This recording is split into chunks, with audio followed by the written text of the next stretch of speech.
a lot of the foundational work for me as I'm building rapport with Black men is, okay, cool. Help me understand, what brought you here. But then also, I actually ask them, what makes you feel safe? A lot of Black men don't know that. A lot of Black men don't know that. So we go along this journey of finding out what makes you feel safe, because outside of therapy, when you go into the real world, I want you to also know what makes you feel safe, so that when you are making connections outside of this particular relationship, you're also only engaging in the ones where you know you're safe, right? You're not giving time, attention, and energy to relationships that constantly put you in an unsafe position, right? And so we go along this journey of exploring what makes me feel safe, what makes me feel the most comfortable, right? And then what makes me feel like I can be the most authentic version of myself, right? Because that's another aspect of safety.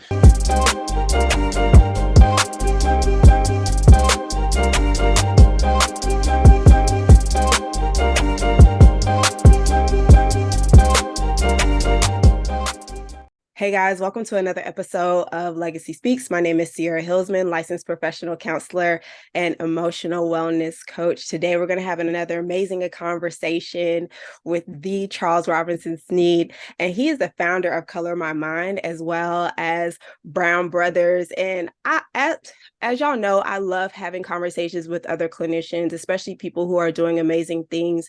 And my hope is to be able to showcase them and broadcast what they're doing. And so, yeah, let's get straight to it. Charles, how are you? How's everything going? I'm doing pretty well. How about yourself?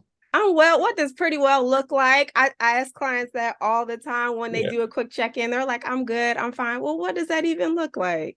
No, I love that, and I appreciate that, because I actually do the same. So it looks like rested. Rested. I had a long day yesterday, but I came home and I was able to get in bed like around 8 o'clock, and I woke up at about 7:30 this morning. So I had some really good rest, and had a really productive morning so far. I saw some clients this morning, had a couple of meetings, and so it's been pretty good. So rested and productive. That's dope. Good, good, good. I feel like everybody's on like the going to bed early tip, but for me as a night owl, it's a struggle. So even when my body's ready to power down, my mind is still going. So Yeah. I Well, still haven't mastered that I'm yet. really I'm not an early sleeper at all. On a regular day, I'm definitely going to bed after 12. But yesterday it was just knocked out for me. Phenomenal, phenomenal. Charles, let the people know a little bit more about you as well as your brand and the things that you do.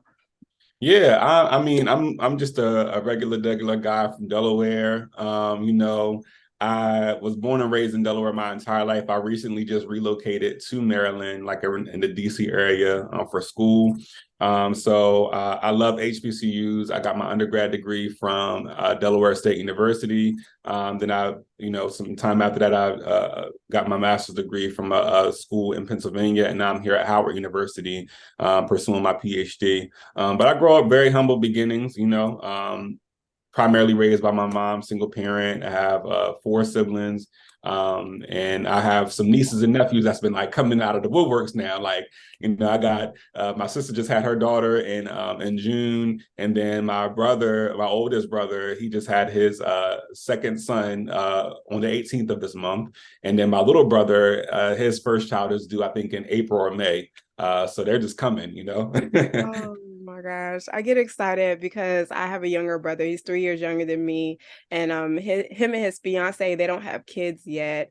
But they have a chihuahua named Loki. And Yeah. so like all of us, like even my parents, we're all like, how's the grandchild? How's our Yeah. nephew? Like it's so funny. So this shout out to you. I'm so glad that you're able to experience this new phase in this transition of being an uncle. That's so Absolutely. yeah. So tell us a little bit more about Color My Mind. Definitely. So Color My Mind, it actually is something that I don't think anything comes by happenstance, but it's something that like kind of just happened. Um, I was I'm a big birthday person. So when I celebrate my birthday, everybody who knows me knows that it's gonna be a situation. Like I highly enjoy celebrating life. And so a few years ago, I was like trying to figure out what I wanted to do for my birthday. I think I was turning like maybe 25, I think. I was turning 25, somewhere around there. But I was trying to figure out what I was going to do for my birthday, how I wanted to celebrate. And so I had decided I was going to do an event that also brought awareness to mental health and breaking stigmas around mental health. And so in that process of planning, I was like, well, what is the name going to be? And I was like praying about it, trying to figure it out. I couldn't come up with a name. And then all of a sudden I was like, oh, Color My Mind. I want to bring awareness to the colors associated with mental health illnesses and how I can use those colors to help break, stigma. So it was called Color My Mind. And from that one event, everybody was like, when is this happening again? Like, because it was a brunch style dinner party. So it was a nighttime event, but it was brunch style food. So we had like a band that, no, we actually had two bands. The decor was all, it was just outlandish. But it was just a really good time. And everybody just kept asking, like, when is this happening again? We need this to happen again. We want this to happen again. So that's how the brand and organization of itself, Color My Mind, was birthed out of my birthday party, actually.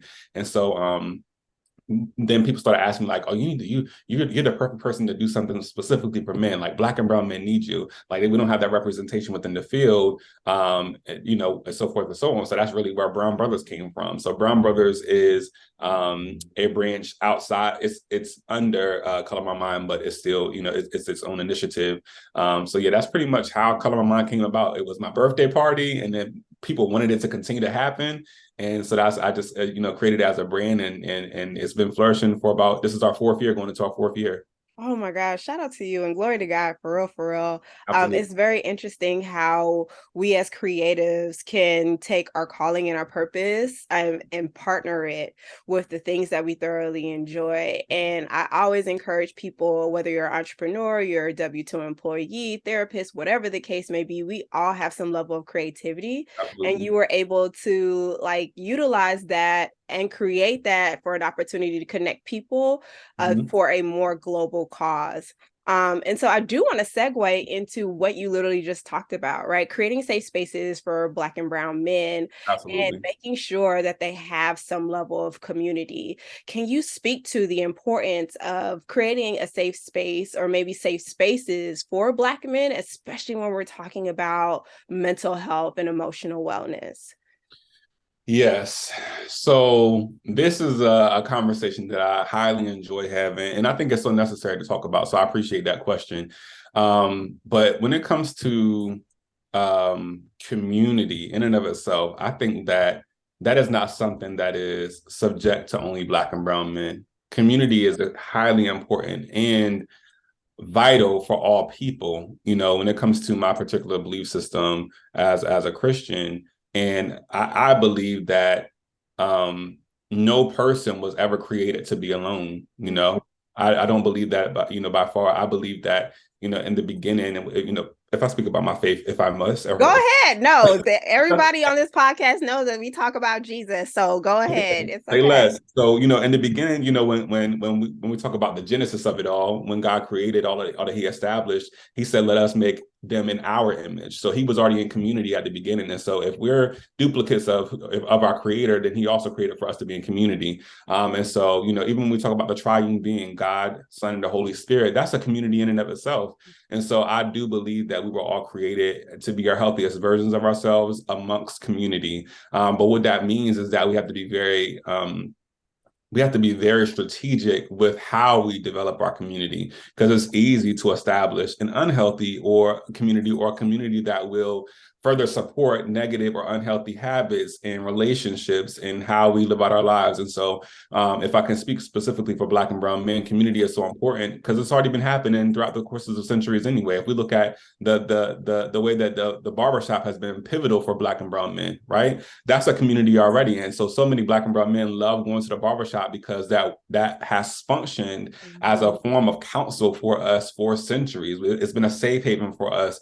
But if we talk about some of the traditional conversations that happens within the barbershop, it's not always healthy or productive or conducive to us establishing the healthiest versions of ourselves. And so I do think community is highly important for Black and brown men. And so I tell them all the time, we have to find a way to help you establish a healthy social support system. We have to, explore, when it's important to be amongst certain people. Like these friends that you have that are, strictly for fun, they may not be the people that you connect with in a vulnerable space, because they're not going to necessarily encourage you or challenge you to make the healthiest decisions for yourself. And so teaching them how to establish that social support system for themselves, and the attributes of what a healthy one looks like, and really supporting them along that journey, is something that I highly enjoy doing. And I let my clients know from the front, like, especially if I'm working with a Black or brown man, like, part of my position in your life as your therapist is to be a listening ear, to be a safe space,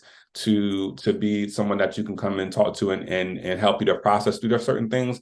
But another aspect and dynamic to that is I'm also your accountability partner. So some stuff I'm gonna call you out on it. If I think that what you're sharing with me is not supporting you to be the healthiest version of yourself, or it's actually harmful to you in different ways, I'm gonna call you out on it. And they always appreciate it, because they want that. Hey, lovely. Shout out to you, because I know mental and emotional wellness is important to you. If it wasn't, you wouldn't be listening to this podcast.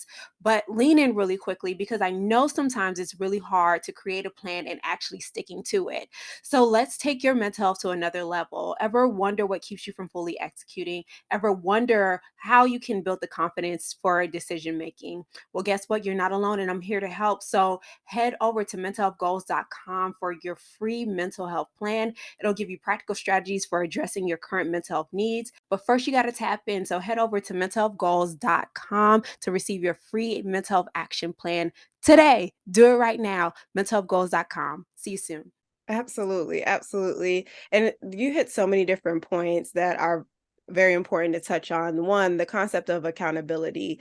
And I've been explaining this lately to clients, because when we hear the word accountability, a lot of us shy away from it, or we may feel as though like it's a negative concept or a negative connotation. And I remind people that all accountability is just taking ownership of one's thoughts, feelings, behaviors, beliefs, and actions. And so when you come into a therapeutic space, we're not acting as like the judge of whatever issue that you've experienced previously before. We're not acting as the person who's going to like prosecute you for whatever it is that you've done. Our goal is to help you unpack whatever it is that you are here for, and then we will help navigate you to get you to a place of functionality, and also a place of wellness as well. And I really appreciate taking that approach of highlighting accountability, because it requires that community piece. Like, this is very collaborative in nature. I always tell clients, like, yo, you're in the driver's seat, and I'm just here to help you figure out where to turn left and where to turn right. The answers are already within. Or another analogy that I utilize is, I'm just the rocks along your river. You know what? You're just a rushing, racing river, and I'm just here to help you figure out where to go. And so thank you so much for pointing that out, especially with the concept of like community and guidance and accountability. Yeah, absolutely. I definitely, to kind of go along with your point, for something else that I've been really, because I work with a lot of different people, but the bulk of my clients are Black men. First thing first, because let me say this, like, something that I've had to like acknowledge, because I didn't really acknowledge it for a while, but something I had to acknowledge is that Black men within the field who are licensed is like unicorns, right? Listen, okay. We're literally like one in a few, you know what I mean? So at this point, I think we might actually all know each other. It's that small of a group. But it's something that I found in my work to be effective, and I actually learned about it in school to be like frowned upon in the field, is that a lot of times, and this is just my personal work that I've done with Black men, is that they feel more apt to opening up when they can connect with you. So that has required from me a little bit more self-disclosure, right? A little bit more openness of like who I am as a person, for them to feel comfortable enough. Because it's like one thing to get a Black man to actually come to counseling. It's a whole different thing to get them to actually be open and talk, right? So I found that for me, it's been more effective to just show them my humanity a little bit more. And because a lot of times they can just see you as another doctor, and there's already a framework that they have within themselves internally of how they view doctors, or how they view help, right?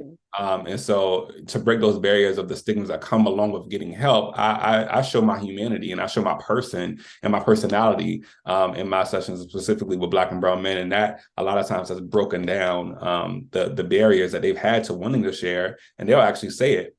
They'll say like, man, I wasn't gonna say anything to you, but now, like, are you like football? You like, you like this, you like that, or what I'm saying, oh, you have brothers and sisters too, or you got, you got this, or you back in school, stuff like that. Like, just showing them my humanity has broken down a lot of those barriers that have been able to help us get a lot more therapeutic progress as well.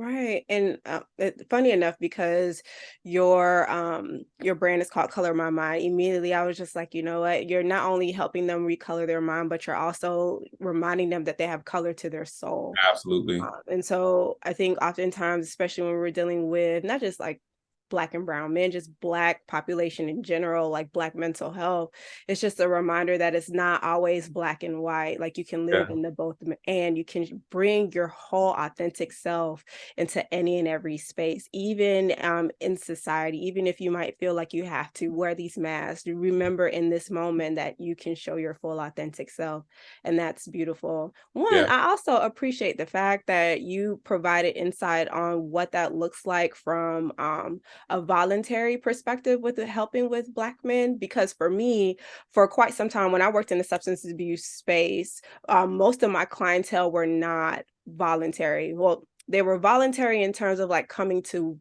program and treatment. Mhm. But most of the time those individuals were either homeless, they literally just got out of prison or jail, or like they had to come in for probation. And so like societal standards had to cause them to come seek treatment.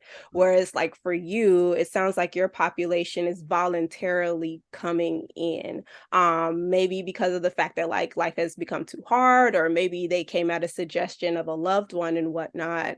And so Mhm. can you speak to more of what that's like helping clients, or just Black men in general, who are on on the search or on the start of their journey of like healing? What does that look like, and how can we support that?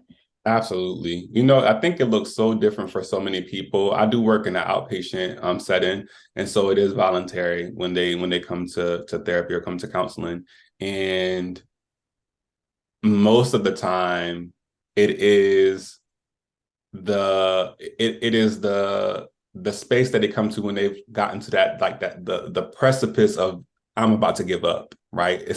It's gotten to that point to where they're on the cusp of just throwing in the towel, and this was their last resort to establish some type of hope or some type of understanding that could support them and continuing to live life.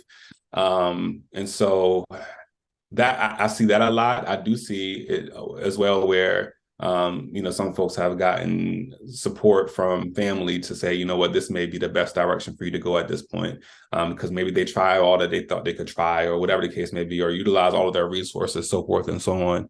So it looks a lot of different ways, because when they get here, my main objective is understanding the person, the why, and then how can I establish this safe space for you to continue to come back, right? Mhm. For you to know that this is a space where you can feel safe, where you can feel heard, where you can be heard, where you are seen, right? So a lot of the foundational work for me as I'm building rapport with Black men is, okay, cool. Help me understand, what brought you here, but then also I actually ask them, what makes you feel safe? A lot of Black men don't know that. A lot of Black men don't know that. So we go along this journey of finding out what makes you feel safe, because outside of therapy, when you go into the real world, I want you to also know what makes you feel safe, so that when you are making connections outside of this particular relationship, you're also only engaging in the ones where you're safe, right? You're not giving time, attention, and energy to relationships that constantly put you in an unsafe position, right? And so we go along this journey of exploring what makes me feel safe, what makes me feel the most comfortable, right? And then what makes me feel like I can be the most authentic version of myself, right? Because that's another aspect of safety. Then we go on this journey of exploring what makes you feel heard. Like, when do you feel most understood? Mm-hmm. Right. And then what makes me feel seen? What makes me feel like I'm actually being acknowledged and not just tolerated, right? So we go along these journeys together at the beginning, and this is building the foundation of our work before we even get into the therapy of like, I know why you're here now. Like, these are the things that happen in life that cause you to feel or experience these different things. But now we're building the foundation for how we can actually go along that journey of addressing these things. So for me, it's the foundational questions of what makes you feel safe, what makes you feel heard, what makes you feel seen.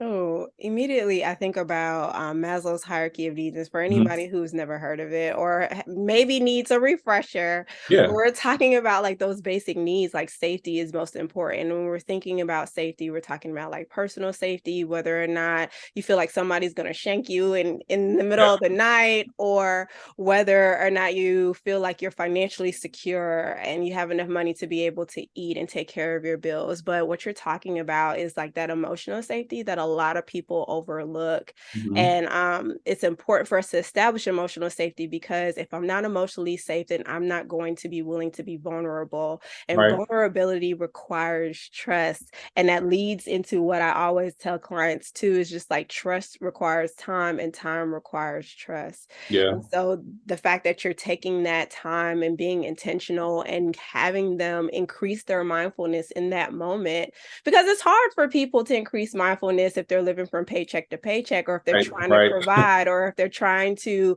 operate in these gender roles that a lot of Black men are dealing with. And so, can you talk about some of the stigmas that you have to go into in terms of like challenging, or those internalized beliefs that get in the way of Black men having like the freedom of their healing journey? Let's go. Hey y'all, it's Sierra. Make sure you head over to shoplegacysbks.com to check out the latest gear. As always, we have the classic therapy is dope crew neck as well as tees. So head over to cop your crew neck today. It comes in heather navy, that cardinal red, as well as that beautiful gold that we love to see. So head over to purchase yours, not only for yourself, but also for a friend as well. And we are offering free shipping right now. So head over to shoplegacysbks.com to cop all of your therapy's dope gear and check out all the other additional merch as well. Yes, absolutely. It's that's a conversation that I love having because I've had to have that conversation have with me multiple times over, and sometimes even still, my mentors have to check me on certain things as well. I'll tell you one thing, like patriarchy is real. If we even talk about just the system of patriarchy that has been established at the conception of this country being developed, and we think back to I've been doing a lot more research, of course, being in school now, and just learning the whole system and mentality behind this capitalistic frame, and where patriarchy came from and how unhealthy it is. If we look back at, in sidebar, any Black or brown man that's viewing this, I highly encourage you to connect with the Brown Brothers Instagram page. Send me information, and I will get you connected. I actually host a once a month discussion group with the group of Black and brown men. I think it's every third Saturday, but nonetheless, I send the dates out and it's free. It's on Zoom, and we just had one this morning actually. And so we talked about stigmas when it comes to Black and brown men. That's going to be our theme throughout the year. But just to kind of go into what we're talking about, there's some research done that looks back at the whole process of enslaved Africans being captured and caught from their country, being brought to different stolen lands, being dropped off, made to try to communicate in a language that they have no knowledge of, right? And then just the process of even getting them acclimated to the system that was established here in this country. So a lot of times, the point I bring up when I say this is that the first thing that was stolen, and the first thing that was stripped from Black people when they were brought to this country in particular was not their bodies, right? It was their minds. It was their identity, because they were beaten because they knew who they were when they were in their homeland, right? But they were brought to this country and told that they were a completely different person. Mhm. and beat until they believed they were this completely different person. And so their entire identity was stripped away from them, right? And so for me, that's a big issue when we look at how generations later, what is the same thing that we're struggling with in the demographic of Black and brown men? It is the identity. It's the identity. It is what it is that we believe about ourselves, what it is that we have been told to believe about ourselves that then informs how we live out our lives with the gender roles, with society's implications, with this ideology of masculinity and manhood that we continue to conform to or try to conform to, but never are really able to align with it, which is why we struggle, because it's unrealistic, it's perfectionistic, and it's not truly connected with who we actually are supposed to be as a human people. And so when we talk about the dynamics of identity crisis amongst Black and brown men, we have to look at the image that we were being beaten and made to connect with, in the ideologies behind patriarchy, and how the society has defined what masculinity is, how masculinity has been connected to the gender role of a man, and how people have been told like your ability to progress in manhood determines how masculine you are, and how they have actually defined masculinity being a certain physical body type, the ability to protect and provide, the way that you carry yourself, how you dress, how you communicate, your ability to dominate or domineer or control the next person, your level of aggression and how you're actively able to successfully, act out your aggression over the next person. These are all of the things that society has told us is what it means to be masculine, and I find it to be false and it's unhealthy. And so I have to do a lot of work with myself and with other Black men to really continuously break down these barriers, because it's complex. It's complex. And it takes a lot of revolting. It takes a lot of revolting because it can be hard to live in this society and not go with the flow of what the society has established for who we're supposed to be, right? So it takes a lot. It can take a lot of work for sure. Definitely. And thank you so much for highlighting that, because there's probably somebody out there who is probably starting their healing journey and they're trying to figure out, or at least find language to what they're experiencing. The cool thing about this generation is that we have access to so much information via not only the library, we're library Yeah. kids, but Sure. I feel my also part. the internet and YouTube and things of that nature. And people are recognizing that, like, my mental health is severely suffering because I'm trying to force myself into a mold that is not natural for me. I think oftentimes people get personality and identity mixed up. Mhm. And so when we're trying to unpack the concept of identity, it's not just like who you are, but how you show up in this universe, your purpose, your calling, how you connect with other individuals. What does that look like from a lineage and generational perspective? How has your trauma impacted the way that you view yourself as well? And so not only are we looking at this from like a transcultural perspective, but also like an intergenerational perspective. There's just so many different layers, like you mentioned. And so can we dive into the intersectionalities between masculinity and mental health? Mhm. What does that look like? How do we help clients challenge some of Mhm. the things that are coming up for them, especially when we're talking about masculinity from a macro and micro level? When I'm Mhm. referring to micro, I mean like the friend groups that we're in, the families that we were born into, the things that we learned from our parents and things of that nature. Because we did already touch on like the whole macro level, so to speak. Yeah. No, I think the intersectionality between masculinity and Black men's mental health, um, that's like that is like a whole day event. but but no, I mean even more than a whole day event, to really break it down. But um what I will say is when we talk about identity, um I think we're all clear on, there's cultural identity, there's sexual identity, there's, all of these different forms of identity that contribute to the overall identity of a person. Mhm. um I don't really get into all of that. I talk to people about what is it that you believe, because the definition of identity in and of itself, one of the last portions of the definition, if you look at the literal definition, it says "and beliefs," right? So I think it really boils down to what is it that I believe, though, because I can have a cultural identity, but how I show up and my cultural identity also has to do with what I believe about my culture, right? Mm-hmm. I could show up, and I could allow my sexual identity to inform certain things about my life. But I think it's what I believe about my sexual identity that ultimately informs how I show up, how I engage with other people, how I interact, how I present myself, how I express myself, what it is that I say, what it is that I do, whatever the case may be.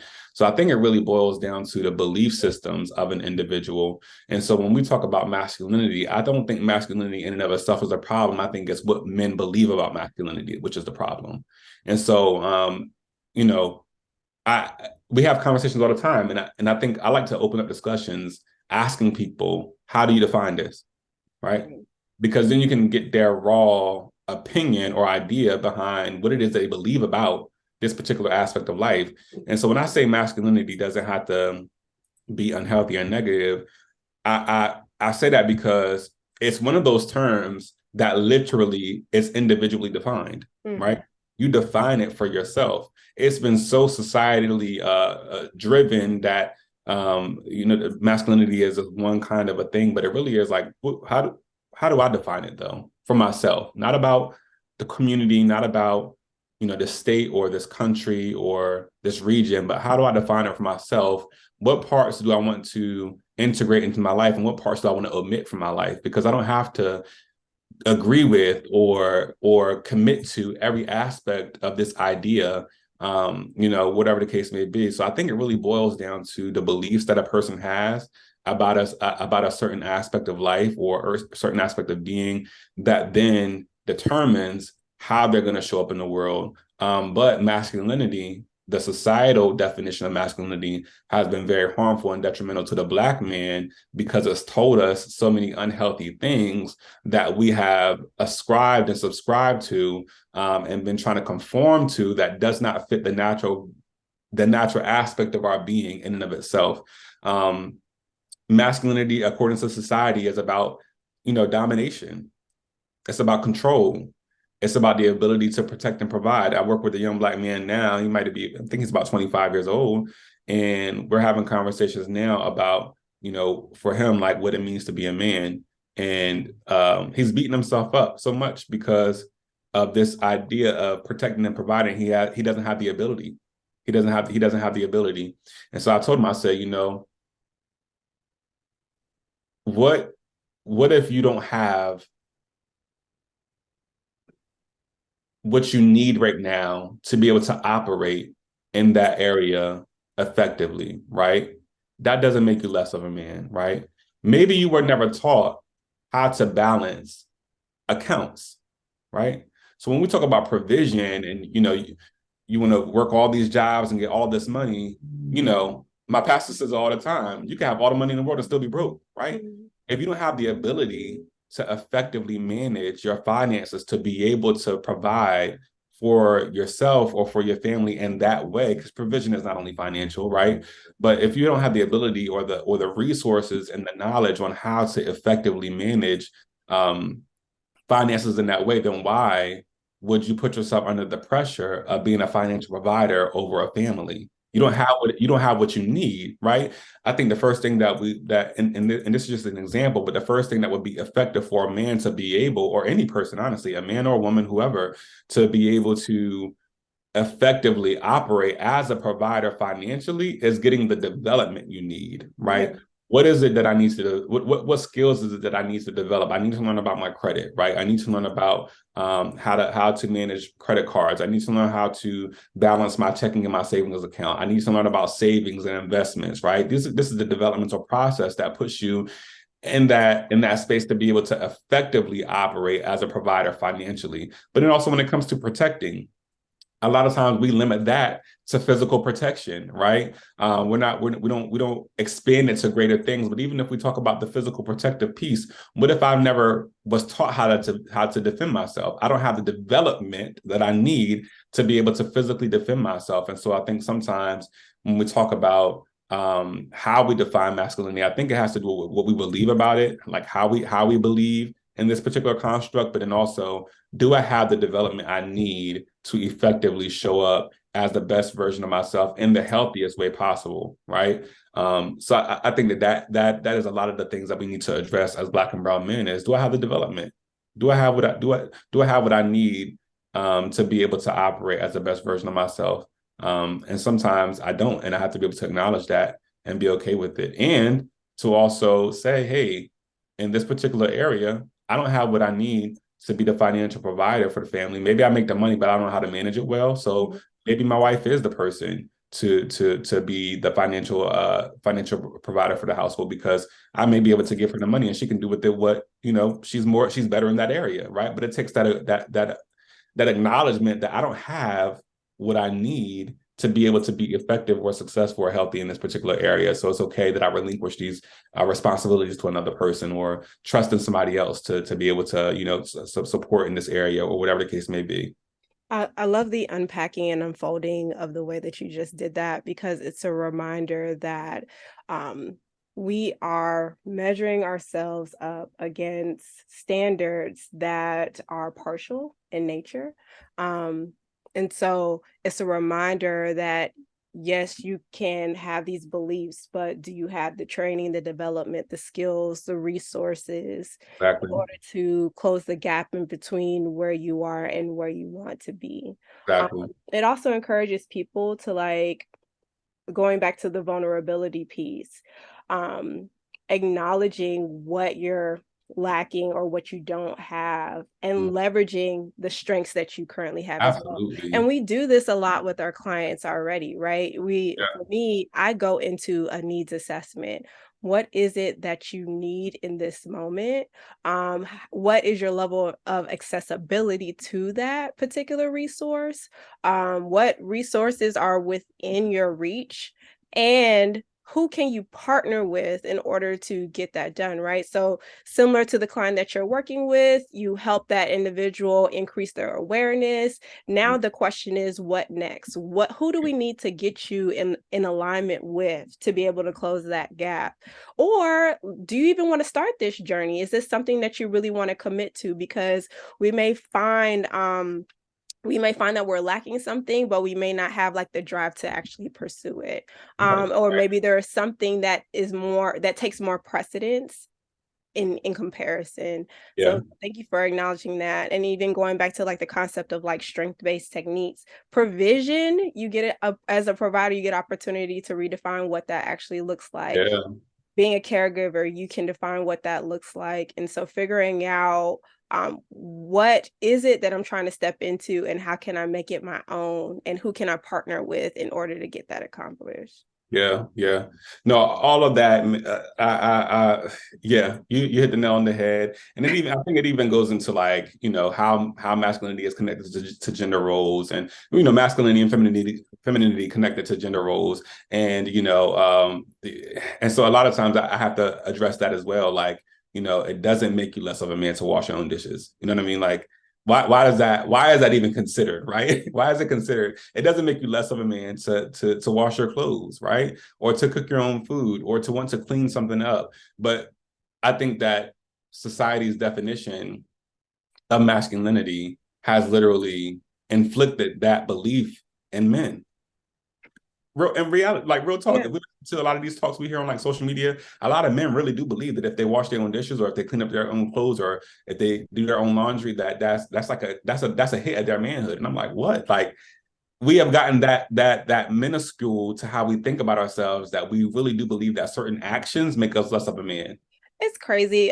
Even when we were talking about that, I do not like having, like, these sidebars or whatever like that. But it's the podcast. We can take whatever direction we want. I was last year I read this book called Rock My Soul by Bell Hooks. Love And it bell was hook. talking about, like, self-esteem within the Black community, but most importantly, like, the foundation of love between, like, Black men and Black women, and how a lot of these, like, patriarchal, misogynistic concepts have been bestowed upon us, and which further creates a divide between Black men and Black women. Yeah. Um, and even when we were talking about the concept of, like, masculinity being a tool for dominating other people, including the individuals within the home, I'm just like, oh my gosh, how we're talking about rekindling community, but we forget about the importance of like getting rid of like labeling tasks or Yeah, meeting eye to eye with the individual or sharing space with the individual. Like, how can we create a sense of safety within the home, or maybe safety within ourselves if we're not willing to put our pride aside, if that makes sense. So sorry, that was just a giant sidebar, but no, no, I no. was, I appreciate yeah, I was just like, yeah, that's wild. But yeah. Um, let me recollect my thoughts because I got really it. passionate just You're good. You're good. Yeah, But you're Charles, good. absolutely, I love this conversation. For And I love sure. all the work that you're doing. And so, can you please close us out with maybe a word of wisdom, or at least providing some level of insight with regards to how Black men can continue to focus on their wellness journey? Absolutely. So my closing remarks or encouragement would be to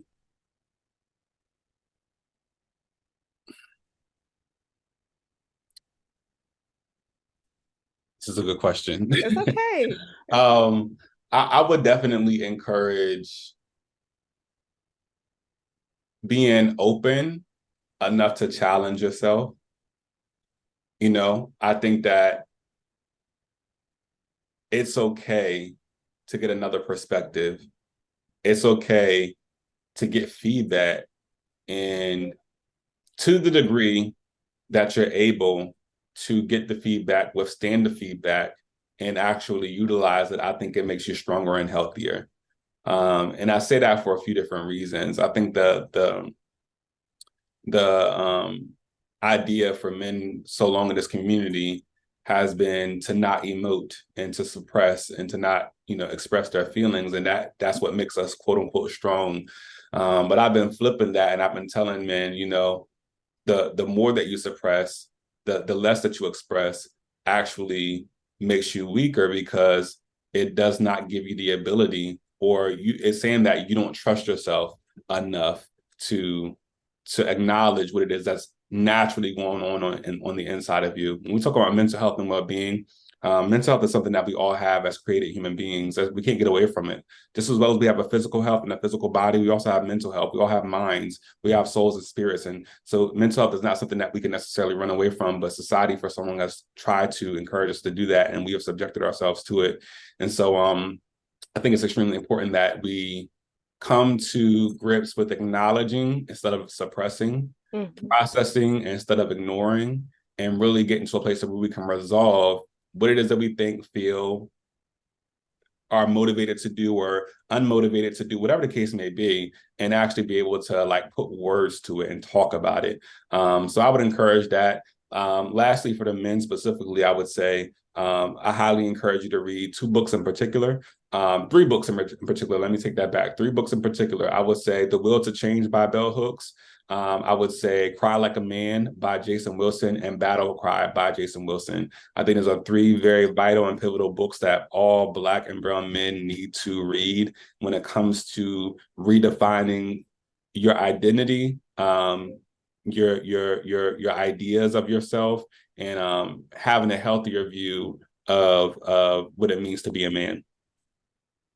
Thank you so much for that, y'all. Basically, he said you have to feel it to heal it, and make sure that you take your time to be able to effectively process what's there. One of my favorite quotes is unaddressed emotions, they show up in other areas of your life. So if this is your first time hearing any particular podcast episode of the Legacy Speaks podcast, please make sure that you're taking time to find your wellness practice. It doesn't always have to be therapy, but maybe a support group would be well, or maybe even a community of some kind. Please make sure that you're tapping in and checking in with yourself on a consistent basis. You're not meant to go through life not feeling. Our Mm. emotions give us information about what is going on, not only within, but outside of ourselves as well. So honor your being, honor your existence by paying attention to what's going on in your mind and in your heart. Charles, thank you so much for your time. I truly appreciate it. Can you let the people know where they can find you and how they can tap in with you? Absolutely. Thank you so much for this opportunity as well. It's been a great conversation. I highly appreciate it. And thank you for everybody who's listening as well. I highly encourage checking out my website. It's www.colormymind.com. That's COLOURMYMIND.co. Sorry, www.colormymind.co. And then also social media handles at colormymindco. And then you also have Brown Brothers at brownbrothers.cmm. Awesome. And before you go, I always ask this question of every guest. Obviously, this is the Legacy Speaks podcast. And so, what would you like your legacy to say about you? This is a heavy hitting question. Okay. I would like for my legacy to be that not only that I represented the Black and Brown community with integrity, but that I created space for people to heal. Awesome. Y'all heard that. Make sure y'all tap in with all things Charles, okay? Please make sure that you are heading over to the Legacy Speaks podcast. Don't forget to like, comment, subscribe, and share. And definitely stay connected via Legacy SBKS on everything. Once again, my name is Sierra Hillsman, licensed professional counselor and emotional wellness coach. I'll see you next time. Bye.